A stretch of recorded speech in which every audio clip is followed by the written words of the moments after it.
Jadi kalau zikir itu sudah kuat dalam diri kita, ya sudah menghadirkan esensi zikir dalam diri kita, yang dilihat semuanya itu semua anugerah Allah Subhanahu wa taala. Jadi saat dia gembira itu dia bersyukur, dan saat dia sedang mengalami duka dia bersabar. Semua sama sebagai ibadah. Semakin kenal, semakin dekat, semakin mudah. Kadang belum minta sudah diberi. Ada yang orang belum berucap, Allah sudah berikan. Sehingga ketika menghadapi masalah yang sama, ringan, bukan gak punya masalah, akan dihadapi, diringankan oleh Allah. Masalah yang sama, ini sampai ribut, adu argumentasi. Orang ini cuma senyum selesai. Kenalkan kepada Allah, nanti biarkan janji yang disampaikan oleh lisan Rasulullah itu terjadi. Pengen level tertinggi itu butuh perjuangan. Latihan dulu, kan? Menguras fisik, energi, tenaga, biaya, hasilnya indah. Tapi ada jalan cepat untuk mendapatkan itu. Nih aksesnya, bangun kepada Allah.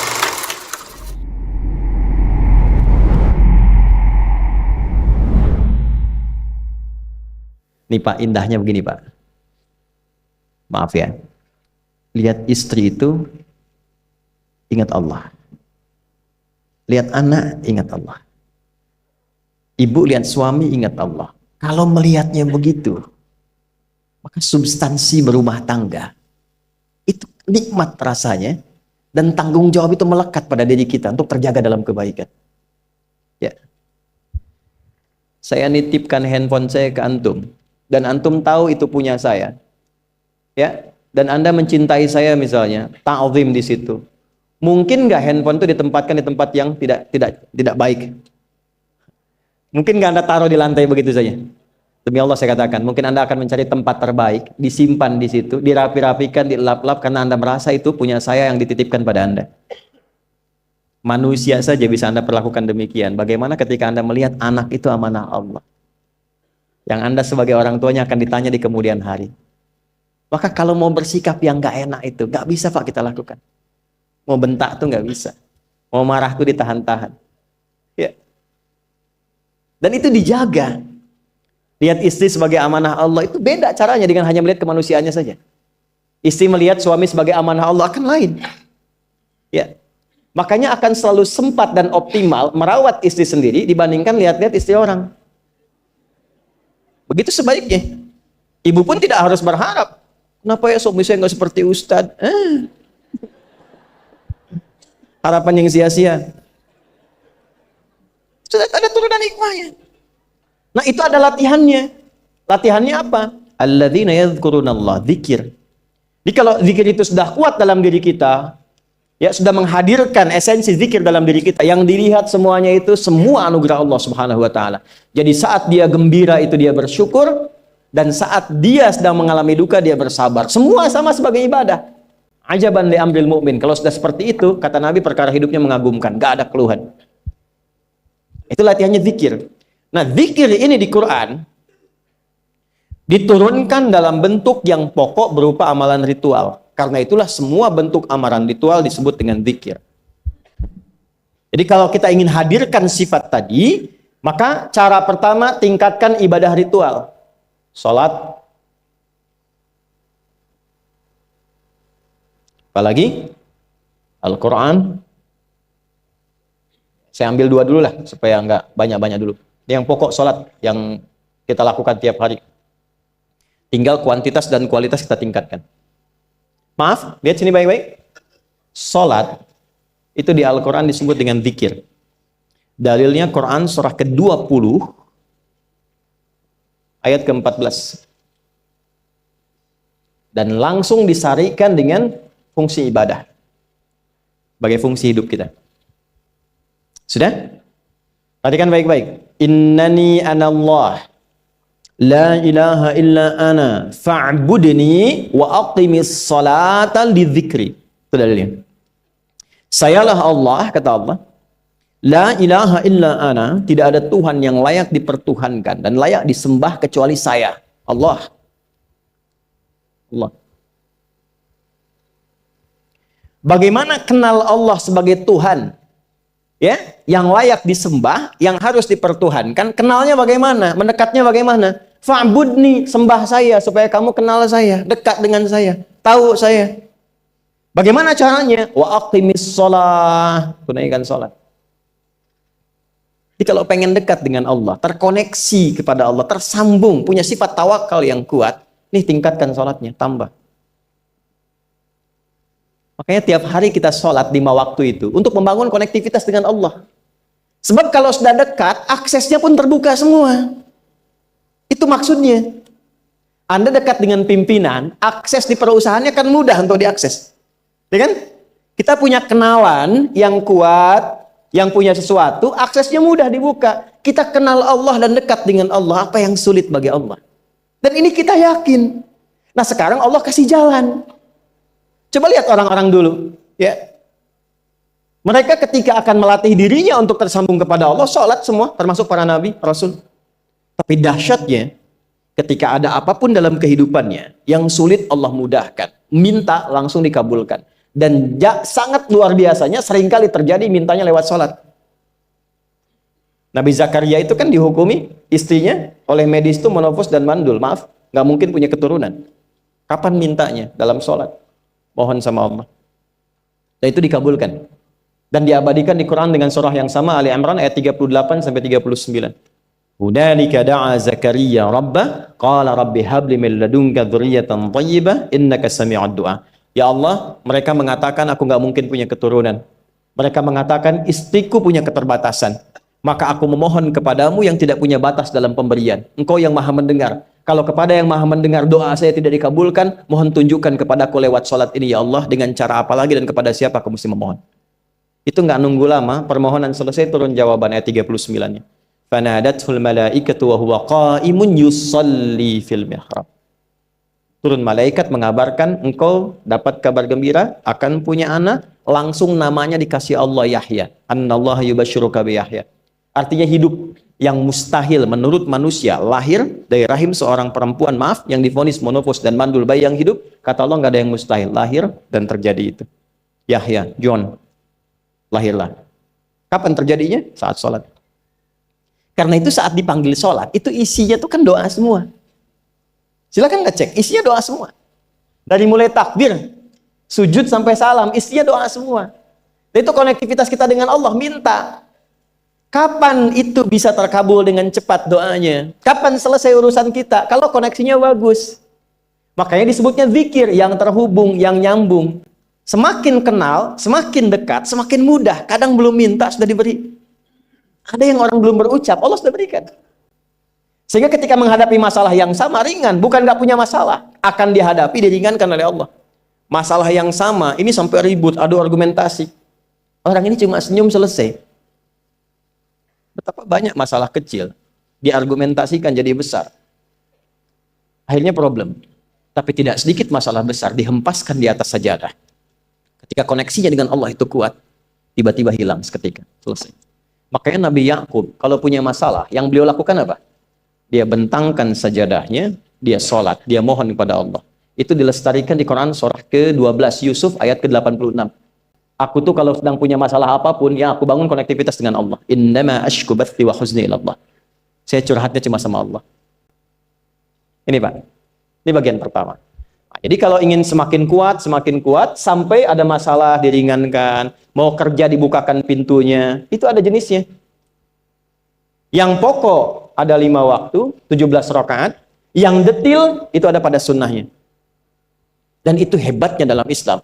Dijelaskan caranya, disebutkan tujuannya, dan diterangkan hikmahnya. Contoh. Kita sekarang jam berapa? Jam 9.20. Di waktu saat ini ada waktu sholat disebut dengan sholat duha. Duha itu dibagi 3.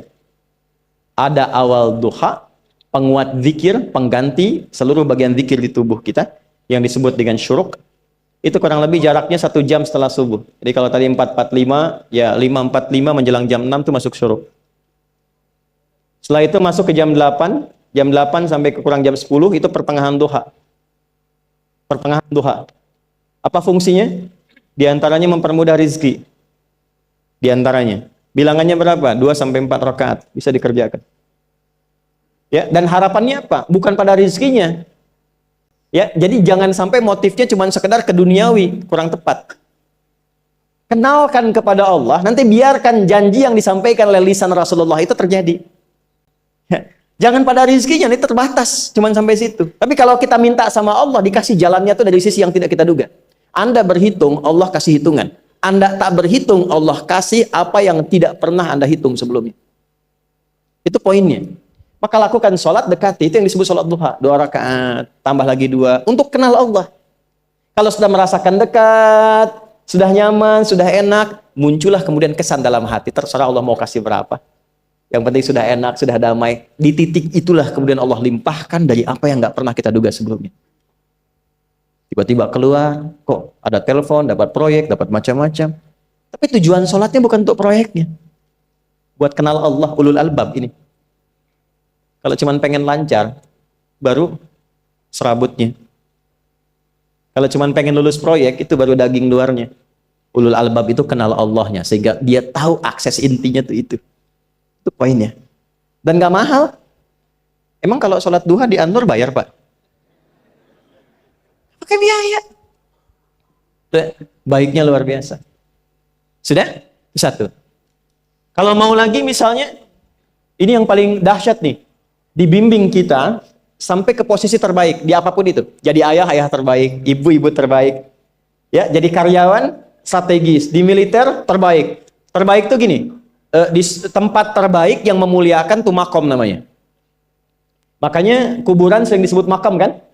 Ya kan? Maksudnya apa? Maksudnya Anda selama hidup berkaryalah yang baik, ibadah yang benar, sehingga Anda wafat pun terhormat. Ya, kata makom itu pertama kali di Al-Baqarah ayat 125, makom Ibrahim. Ya.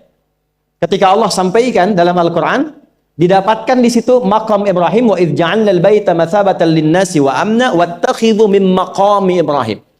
Makanya kalau kita tawaf itu dari mulai Hajar Aswad kan sampingnya dekat sekitar 5 meter ada maqam Ibrahim kan? Itu tapak kaki pertama beliau meninggikan pondasi Ka'bah dan di situ diabadikan kemuliaannya sampai beliau wafat. Dikenal sampai sekarang. Ya, setelah sekian abad. Jadi kalau kita ingin terhormat dan masih dikenang sampai kapanpun itu maqam namanya. Tapi ada cara yang lebih hebat. Anda di posisi itu, lawan pun mengakui memang Anda yang pantas ada di situ. Itu namanya maqam mahmuda. Maqam mahmuda. Siapa yang bikin urutan 100 tokoh paling berpengaruh di dunia? Siapa? Saya tanya, yang nulis siapa namanya? 100.000? 200.000? Dia mencari langsung di Google tuh. Lambat mas, waktu habis. Michael Chart. Dia yang nulis, maaf ya. Urutan pertamanya siapa? Muhammad SAW. Yang nulis itu muslim atau bukan? Kok bisa tergerak hatinya untuk menempatkan seorang nabi muslim di tempat pertama? Saya tanya begini, kenal Abu Jahal nggak? Ya Allah. Makin siang nih nggak fokus nih. Saya kira cuma di Bengkali saja yang kenal Abu Jahal, sini kenal juga.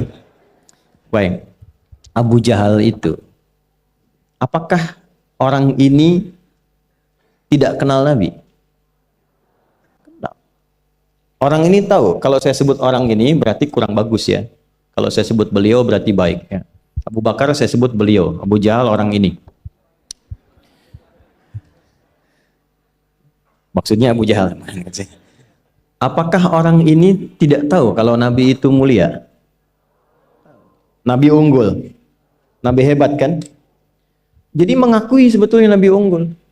Dan gulat dengan Nabi itu dalam olahraga kalah. Dia tahu Nabi itu kuat. Ya. Di dalam cinta juga tahu Nabi paling unggul. Abu Jahal melamar Sayyidah Khadijah ditolak, Nabi nggak lamar, Sayyidah Khadijah minta dilamarin. Ya. Dari sejak itulah dia nggak mau tahu semua yang dari Nabi, pokoknya semua harus jelek. Walaupun dia tahu itu baik. Nggak kenal, sampai nggak menanamkan pada dirinya nggak ingin kenal kebaikan Nabi. Nggak ingin kenal pada sesuatu, itu jahlun namanya. Jadi kalau ada mbahnya yang paling bodoh, yang nggak pengen tahu, itu Abu Jahal namanya. Maka sejak saat itu orang ini disebut dengan Abu Jahal. Tapi Abu Jahal pun itu meyakini kebenaran, kekuatan Nabi, cuman karena iri saja. Gitu. Tapi dia nggak bisa nolak. Menilai seseorang di tempat terbaik yang kita nggak bisa nolak dan mengakui memang dia orang yang terbaik, itu namanya maqam mahmuda. Tahukah Anda, jalan untuk mencapai makom mahmudah itu nggak akan mungkin kita dapatkan kecuali mendekati yang punya semua makom, yaitu Allah Subhanahu wa Ta'ala. Dan jalannya lewat sholat. Itu lewat sholat. Tapi karena ini levelnya istimewa, tingkat tertinggi, ya prajurit pengen jadi komandan terhebat yang diakui, nggak ada orang nyoal. Di kepolisian pengen jadi pimpinan yang baik dan semua mengakui sehingga nggak ada yang nyoal. Di perusahaan pengen jadi pimpinan yang ideal, ya semua mengakui, nggak ada yang nolak. Itu makom mahmudah. Jalannya apa?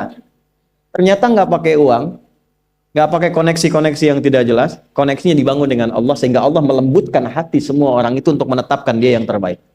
Sholat. Karena levelnya tinggi, dinaikkan dari sekedar sholat fardu. Ditempatkan di waktu yang tidak biasa. Butuh pengorbanan, butuh perjuangan. Namanya tahajud. Turunlah Quran surah ke-17 ayat 79 sampai 81 itu. Quran surah 17 ayat 79 sampai 81. Ini poinnya. Wa minal laili fatahajjad bihi nafilatan laka asa ayyab'athaka rabbuka maqaman. Ini kan terjadi keanehan kan, ironinya. Anda pengen sukses, pengen tertinggi, Anda tahu Allah penentunya, Anda tahu Allah yang punya rizki, Allah punya kekuasaan, tapi Anda nggak mendekati Allah. Terus yang dipakai cara-cara salah, kenapa harus korupsi? Kenapa harus nyogok? Kalau SK-nya nggak Allah tetapkan, nggak akan turun juga. Dan sudah hukum, kalau ayah berbuat maksiat, itu anak istri pasti kena. Itu udah hukum. Makanya saya mohon ya para ayah itu kalau mencari nafkah, cari yang benar. Kasihan anak Anda yang di SD. Harus berhenti sekolah. Maaf, bukan anak Anda, maksudnya anak orang lah. Kenapa harus korupsi? Maka ketika ada tawaran sogokan yang nggak bagus, tuh yang dibayangkan tuh itu bukan cuma proyek jalan dapat uang banyak, tuh anak-anak tuh bahaya. Ke sekolah disebut anak koruptor, sedih. Istri nggak sanggup keluar belanja. Tuh pikirkan, itu sudah hukum. Sudah hukum. Anak juga begitu. Kalau mau berperilaku, ingat orang tua. Sebab ketika tidak baik, orang tua pasti kena. Anak di sekolah berantem, yang dipanggil siapa? Orang tuanya. Itu selalu terikat. Di rumah tangga itu selalu begitu. Karena nafas itu terikat. Semua saling mengikat. Babnya itu jelas. Nah, balik ke sini. Kalau ingin tingkat yang tertinggi, dekati pemiliknya Allah. Ini. Makanya tuh harus punya itu. Itu ringan kalau sudah punya itu tuh Allah. Saya punya Allah. Kita mau apa? Takut hidup. Nabi ditodong pakai pedang. Siapa yang menyelamatkan Muhammad sekarang? Ringan Nabi jawab, Allah. Jatuh pedang. Dibalik, kamu siapa yang menyelamatkan kamu? Bingung. Udah punya Allah itu luar biasa. Nah, ini yang harus tanamkan pada jiwa. Punya Allah sebagai Tuhan. Kalau sudah dekat, kenal, baik dengan itu, akses mudah semua. Dan yang paling indah itu apa? Menerima apa yang Allah tetapkan. Hari ini nggak dapat, alhamdulillah. Saya masih dikasih jalan. Alhamdulillah, besok belum dapat. Ada akumulasi, paham. Paham. Nah, itu nggak mungkin bisa dapat rasa itu. Salah satunya, ikhtiarnya apa?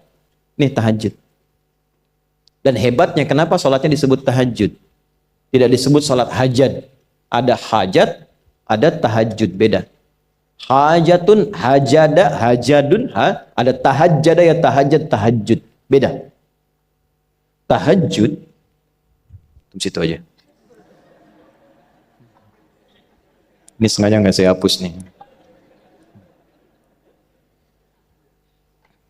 Mana staf saya?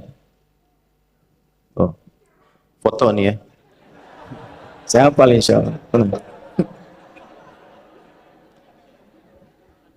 Tahajud. Asalnya dari kata hajada, begini, ha, jim, dal. Ditambah ta di depannya, lalu ada tasydid sebelum akhirnya. Nih. Ini akarnya 3 huruf, ha, jim, dal. Hajada itu asalnya bangun dari tidur malam. Tidur dulu, lalu bangun setelah itu. Itu hajada. Pelan-pelan. Paham sampai sini? Kita teruskan. Kalau kita ingin berusaha untuk bangun, mengoptimalkan diri untuk bangun, maka tambahkan tak di depannya. berusaha untuk mendapatkan atau mencapai sesuatu.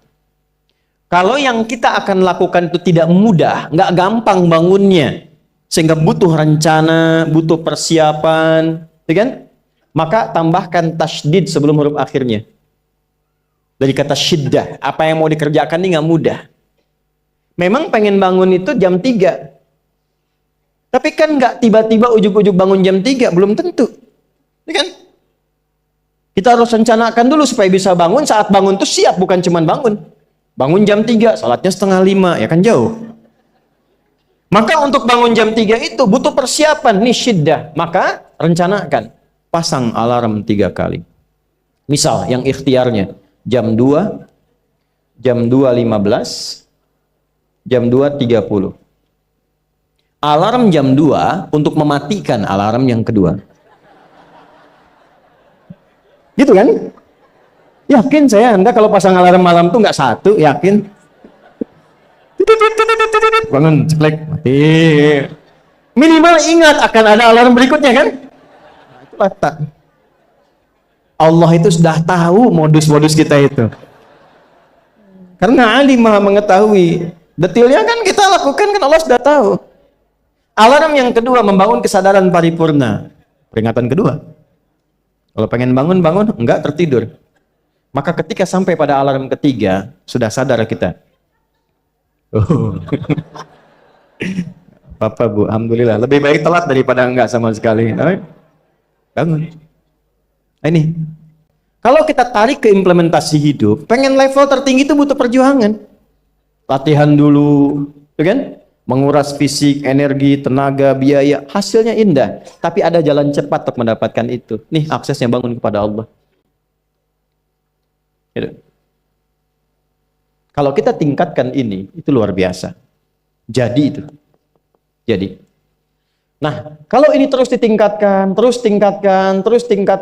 nanti membangun value yang terasa.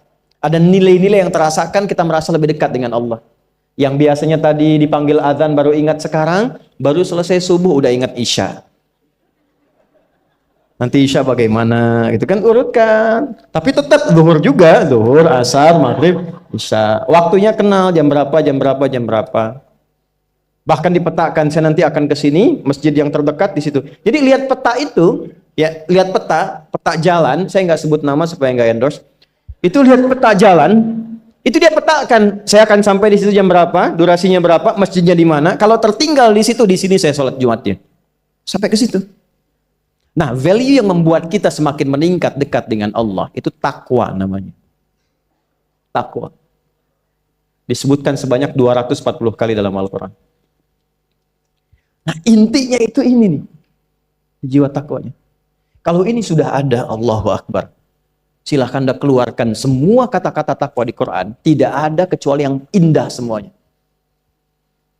Quran surah 65. 65 itu babnya bab tolak. Surahnya at-tolak. Tolak itu persoalan terbesar di rumah tangga. Nggak akan bisa terjadi yang demikian itu kalau ada takwa di dalamnya. Nyambung. Kalaupun mesti terjadi, itu spirit takwa mengarahkan pada yang terbaik. Makanya di ayat kedua di ujungnya, sampai ke ayat 3, apa yang terjadi? Di rumah tangga itu kan cuma 2 babnya. Satu masalah dari komunikasi, yang kedua materi. Perhatikan, wa may yattaqillaha yaj'al lahu makhraja wa yarzuqhu min haitsu la. Siapapun yang mampu meningkatkan takwanya kepada Allah, pakai man tuh, setiap personnya. Suami, istri, ayah, ibu, anak, satu keluarga mencoba meningkatkan takwa. Dia tahajud, bangun semua ingatkan. Bangun semua tahajud, salat duha, yuk ingatkan dimanapun. Alhamdulillah. Apa yang terjadi? Ketika dilakukan, apa jawab Allah? Yaj'al lahu makhraja. Enggak pakai alif lam, makhraja. Masalah apapun yang engkau alami. Suami berangkat ada masalah. Ada masalah umum yang semua orang mengalami itu. Tapi yang ini enggak. Kena macet, ada macet, dia mau berangkat. Tiba-tiba diarahkan, jangan lewat situ Pak, macet, Bapak kesini aja. Ya. Pak ikut kami saja Pak. Tiba-tiba patwal datang, ayo ikut. Ya, itu bisa terjadi. Wa yarzuqhu min haitsu la yahtasib. Bahkan rezekinya pun itu datang dari sisi yang enggak diduga. Gak nyangka ya, emang gak sangka datangnya. Ya, habis sholat, tiba-tiba telepon masuk, belum selesai proyek, ini ada permintaan itu. Beda istidraj dengan takwa itu lain. Kalau istidraj itu bertambah tapi lupa Allah.